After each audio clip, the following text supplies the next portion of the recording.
Bien, maintenant, on va tester quels sont les matériaux qui sont attirés par un aimant. D'abord, des pièces de monnaie. J'ai ici toutes les pièces actuelles qui sont en euros, ou en centimes d'euros, et puis quelques pièces européennes, des pièces anglaises, des pièces ou les anciens francs, par exemple. Alors, on va commencer par les pièces actuelles. J'ai un aimant ici qui est assez fort. Vous voyez que les petites pièces rouges sont très attirées par un aimant. On peut même les mettre bout à bout. Regardez.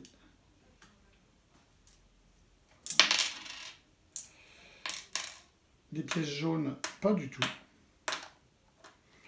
Les pièces de 1 euro et de 2 euros, oui, un peu moins, mais un petit peu quand même, si elles sont attirées.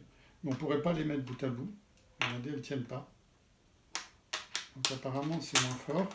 Alors l'explication, elle est très simple. Là, ces pièces rouges sont en cuir, en fer cuivré. C'est-à-dire c'est du fer et du cuivre. Donc le fer étant très attiré par l'aimant, pas de problème. Ça, c'est un alliage de laiton avec du cuivre et du zinc, de l'étain. Il n'y a pas de fer et pas de matériel. Ici, dans les pièces de 1 euro et de 2 euros, il y a dedans, non pas du fer, mais du nickel. Le cœur est en nickel. Le nickel est attiré par l'aimant. Moins que le fer, mais quand même. Par contre, si vous prenez un magnète qui se colle sur les frigidaires, par exemple, ou sur les surfaces métalliques, vous pouvez attirer des pièces de rouge, des pièces jaunes pas du tout, et les autres, vous aurez du mal. Vous voyez, elles vont tenir, mais beaucoup plus difficilement, les pièces de 1 et de 2 euros. Maintenant, j'ai ici quelques matières. Alors, j'ai un fil de cuivre ici, un morceau de cuivre, pas du tout attiré. L'aluminium, pas du tout. Ici, c'est de l'acier galvanisé. Il est bien attiré. Ça, c'est de la ferraille rouillée, très attiré. Ça, c'est de l'acier de lime. C'est un acier très dur pour la lime à fer. Et ça, c'est du zinc. Pas du tout. Donc vous voyez que là aussi, seuls les métaux contenant du fer sont attirés par l'aimant. Alors dans les pièces, voilà une qui est attirée. Ben, c'est un peu comme les pièces de 2 euros ou de 1 euro. Alors ça, c'est une ancienne pièce italienne. Alors, vous voyez que les pièces rouges, par exemple là, c'est one pence, une pièce anglaise, elle n'est pas du tout attirée par l'aimant, contrairement à nos pièces rouges à nous.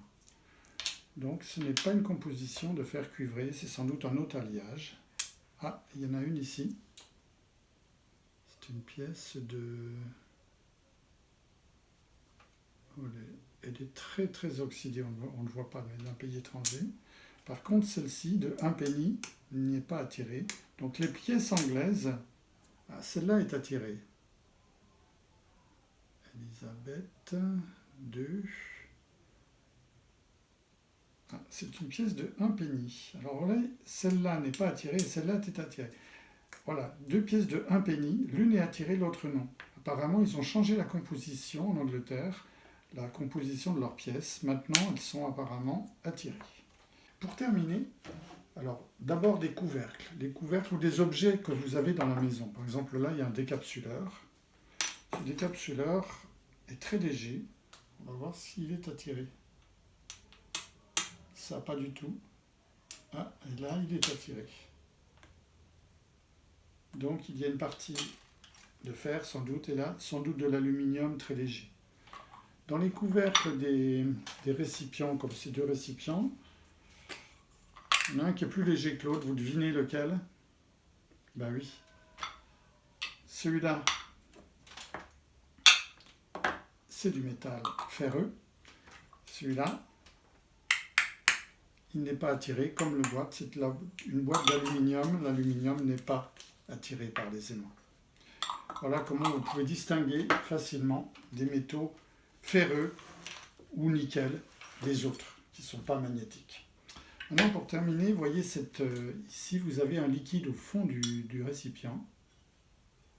Et regardez ce liquide. Ce liquide est composé de micropaillettes, de nanoparticules ferromagnétiques qui sont en colloïdes dans l'eau. Et lorsque on approche un aimant, les particules se hérissent, un peu comme des particules de poudre que l'on hérisserait, mais là dans l'eau, et ça donne des figures assez étonnantes.